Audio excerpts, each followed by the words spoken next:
Isaiah chapter 29. Woe to you, Ariel, Ariel, the city where David settled. Add year to year, and let your cycle of festivals go on. Yet I will besiege Ariel. She will mourn and lament. She will be to me like an altar hearth. I will encamp against you on all sides.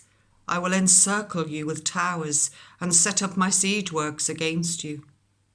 Brought low, you will speak from the ground.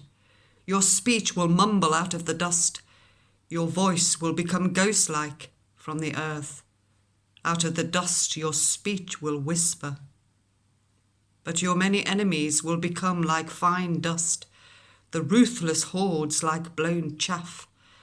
Suddenly, in an instant, the Lord Almighty will come, with thunder and earthquake and great noise, with whirlwind and tempest and flames of a devouring fire. Then the hordes of all the nations that fight against Ariel, that attack her and her fortress and besiege her, will be as it is with a dream, with a vision in the night, as when hungry people dream they are eating, but they awaken and their hunger remains. As when thirsty people dream they are drinking, but they awaken faint with their thirst unquenched. So will it be with the hordes of all the nations that fight against Mount Zion. Be stunned and amazed, blind yourselves and be sightless. Be drunk, but not from wine. Stagger, but not from beer. The Lord has brought over you a deep sleep. He has sealed your eyes, the prophets. He has covered your heads, the seers. For you this whole vision is nothing but words sealed in a scroll. And if you give the scroll to someone who can read and say, "Read this, please," they will answer, "I can't, it is sealed." Or if you give the scroll to someone who cannot read and say, "Read this, please," they will answer, "I don't know how to read."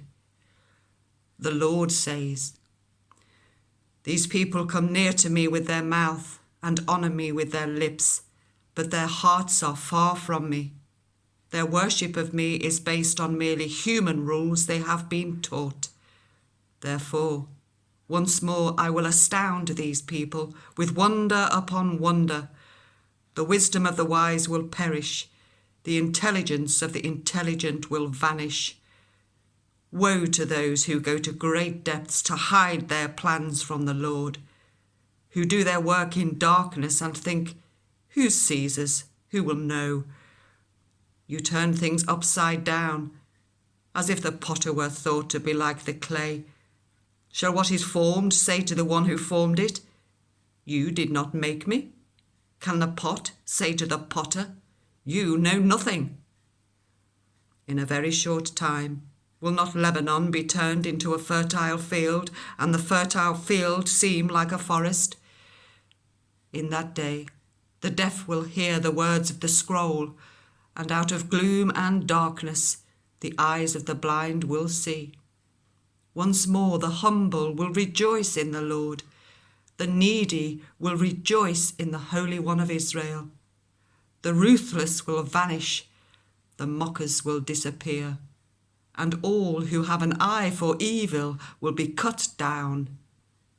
Those who with a word make someone out to be guilty, who ensnare the defender in court, and with false testimony deprive the innocent of justice. Therefore this is what the Lord, who redeemed Abraham, says to the house of Jacob. No longer will Jacob be ashamed. No longer will their faces grow pale. When they see among them their children, the work of my hands, they will keep my name holy. They will acknowledge the holiness of the Holy One of Jacob, and will stand in awe of the God of Israel. Those who are wayward in spirit will gain understanding. Those who complain will accept instruction.